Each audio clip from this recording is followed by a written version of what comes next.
पुणे शहराचा अध्यक्ष मी. व्यापारी बंधूंनी जे आत्ता काही आवक न करण्याचं जे काही धोरण अवलंबलं आहे त्याचा परिणाम मार्केटमध्ये 100% होणार आहे.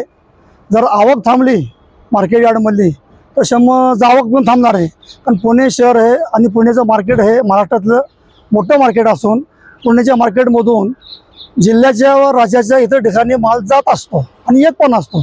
ते सगळे जर आवक बंद झाली तर 100% याचा परिणाम मार्केटवरती होणार असून याचं नुकसान व्यापारीसोबत वाहतूकदार हमाल व इतर सगळं घटकावर त्याचा परिणाम होणार आहे.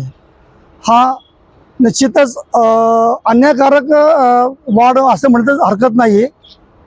ॲक्च्युली आमच्या माहितीनुसार युजर चार्जेस हे काही वस्तू ज्या मार्केट कमिटीमध्ये बाजार पेठेच्या आवारात विकल्या जात होत्या त्याच्यावर ते आकारू शकत नव्हते शेस, म्हणून त्याच्या अगेन्स्ट त्यांनी मार्केट कमिटीवाल्यांनी दरवर्षी 1 लाख रुपये गोडाऊनच्या भाड्याच्या हिशोबातनं ते पैसे घेत होते.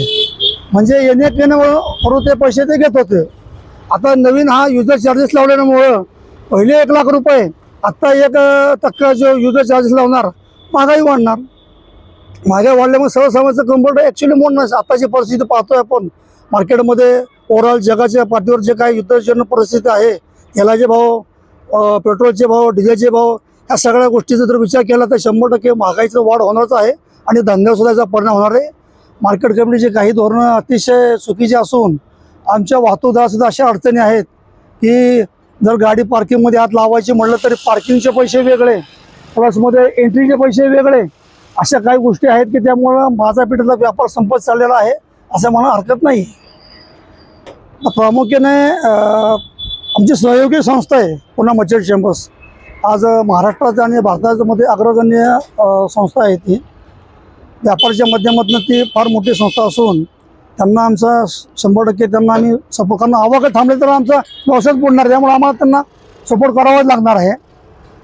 प्लस माल वाहतूकदार किती आहेत मार्केटमध्ये आणि किती लोकांवर याचा परिणाम? आज आमचे कमीत कमी वाहतूकदार संघटनेचे कमीत कमी 550 ते 600 सभासद इथं मार्केटमध्ये काम करतात. आज मार्केटमध्ये धान्य भुसार झालं, तरकारी झालं, भाजी झालं, फ्रूट झालं, 5 ते 6 हजार गाड्याची आवक होत असते. काही त्यात व्यापारचे टेम्पो पण असतात. ह्या सगळ्याचा इफेक्ट हळूहळू या संपूर्ण मार्केटमध्ये होणार असून जर ह्या व्यापाऱ्यांनी आवक जर थांबवली तर 100% काही कालांतराने तुम्हाला व्यापार ठप्प दिसेल, मार्केट ठप्प झालं दिसेल तुम्हाला. आमची मागणी असंच आहे की हा जो व्यापाऱ्यांचा जो मागणी आहे त्याबद्दल सरकारने एकतर ॲक्च्युली तुम्ही तो 1 लाख रुपयाच्या माध्यमातून तो कर घेताच आहे, पण हा डबल कर कशाला?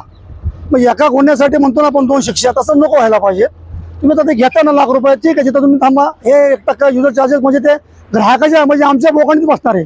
शेवट आपण सर्वसामान्य ग्राहकच आहोत. जरी व्यवसाय आपल्या प्रत्येकाचे वेगळे असले, कोण वाहतूकदार आहे, कोण काम करतं, कोण व्यापारी आहे, पण शेवट ग्राहकच येतो, त्यांच्यावर तो परिणाम होणार आहे. आणि वाहतूकदाराच्या माध्यमातून आमची एक अशी विनंती आहे की जे मार्केट यार्डमध्ये ज्या जाणाऱ्या गाड्या आहेत त्याचं जे तुम्ही जे एंट्री फी आकारताय तर ठीक आहे, परंतु आतमध्ये जर पार्किंग केलं तर पार्किंगचे पैसे वेगळे तुम्ही लावू नका ना. ते पैसे वेगळे, पण एंट्रीचे पैसे वेगळे, डबल पैसे, म्हणजे हे व्यापार मोडखळीस आणण्याचं धोरण मार्केट कमिटी स्वीकारते का असं आम्हाला शंका वाटत आहे. मी शशिकांत डोंबे, महाराष्ट्र राज्य ट्रक टेम्पो वाहतूक महासंघ पुणे शहर अध्यक्ष. माझं नाव गोरख मेंगडे. मी अंमल पंचायतीचा अध्यक्ष म्हणून आता कार्यरत आहे. हे जे मार्केट कमिटीने किंवा सरकारने निर्णय घेतला आहे 1% दरवाढ आवकवरती करण्याचा, तर त्याच्यात अनेक वेळा व्यापारी आणि मार्केट कमिटी सगळे जे संचालक आहे त्यांनी त्याचा बाजाराचा विचार करावा.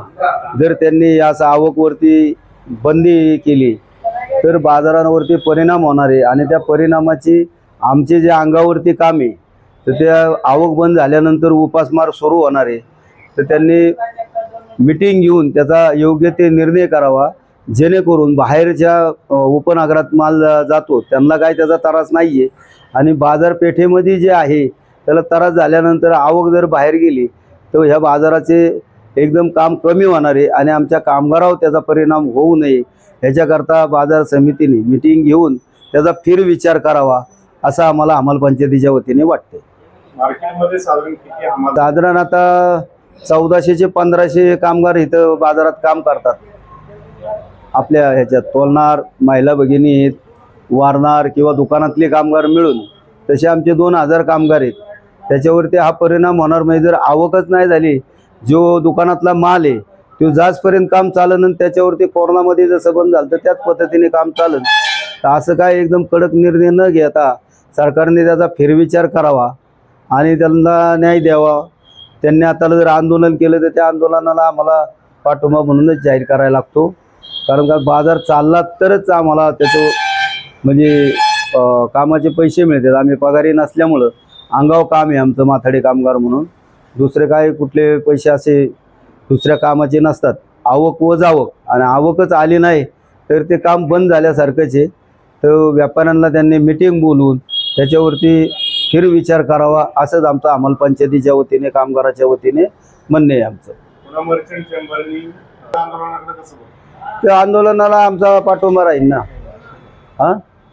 होऊ नये म्हणजे नाही, त्यांनी आंदोलन न करता सकारात्मक त्यांनी विचार करावा. जर विचार झाला, मिटिंग करून जर ते मिटलं तर मग आंदोलनाची वेळ येणार नाही. आंदोलन व्हावं नाही असं आम्हाला वाटतं. झालं तर पाठिंबा द्यावा लागेल. आमचा पाठिंबा आहे म्हणून असं जाहीर करावं लागेल.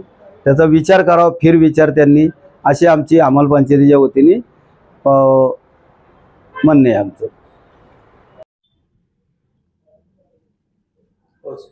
मी Rajesh Shah, federation of association of महाराष्ट्रचा गेले 25 वर्षांपासून वरिष्ठ उपाध्यक्ष आहे आणि तसाच पुणा मर्चंट चेंबरचा माजी अध्यक्ष.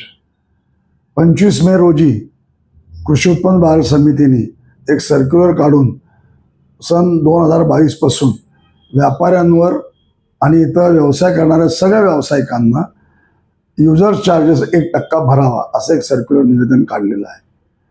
गेल्या 3-4 दिवसापासून व्यापाऱ्यांनी तीव्र याच्यावर आंदोलन केलेलं आहे. व्यापाऱ्यांमध्ये खूप तीव्र रोष आहे की या पद्धतीने सर्क्युलर मार्केट कमिटी काढू शकत नाही. सर्वात महत्त्वाचं म्हणजे या युजर चार्जेसमुळे जे काय कृषी उत्पन्न बाजार समिती गेले 40-45 वर्षापासून आम्ही या बाजारात व्यापार करत आहोत ती दिवसेंदिवस संपत चाललेली आहे. बाहेरचे व्यवसाय वाढत चाललेले आहेत आणि या परिस्थितीमध्ये अजून जर कुठला असा चार्ज आला तर अजून या बाजार संपतील. सर्वात महत्त्वाचं म्हणजे की हे युजर चार्जेस कशासाठी हवा आहे. एवढं मोठं सेसचं उत्पन्न असताना कृषी उत्पन्न बाजार समितीने का काढलं हे समजत नाही. व्यापाऱ्यांनी आंदोलन केलेलं आहे. कालच व्यापारी परिषद खूप सुंदर झालेली आहे. 5 जूनपासून संपूर्ण व्यापारी आवक ही आम्ही इथं थांबवायचा निर्णय घेतलेला आहे. शेतकरी कुठलीही आवक थांबणार नाही. शेतकऱ्यांच्या आवका चालू राहतील. व्यापारी आवका बंद करू. व्यापार आमचे दिवसेंदिवस असेही कमी होत चाललेत. कृषी उत्पन्न बाजार समितीने जे ठरवलेलं आहे त्यात आमचा विरोध आहे आणि या आवका बंद झाल्यामुळे अजून इथले व्यापार संपतील. कृषी उत्पन्न बाजार समितीने उलट इथले व्यापार कसे वाढतील ह्याची काळजी घेऊन जो आता बाहेर व्यापार होत चाललेला आहे तो कसा थांबेल ह्याच्यावर लक्ष न घेता इथला व्यापाऱ्यांना जो त्रास दिला जातो त्यात अजून भर केलेली आहे. माझं स्पष्ट मत आहे कृषी उत्पन्न बाजार समितीने सर्क्युलर परत घ्यावा. अन्यथा 5 जूनपासून सर्व आवका बंद होतील. मंत्री महोदयांनी भेटण्याची वेळ पुणा मर्चंट चेंबरच्या पदाधिकाऱ्यांना दिलेली आहे.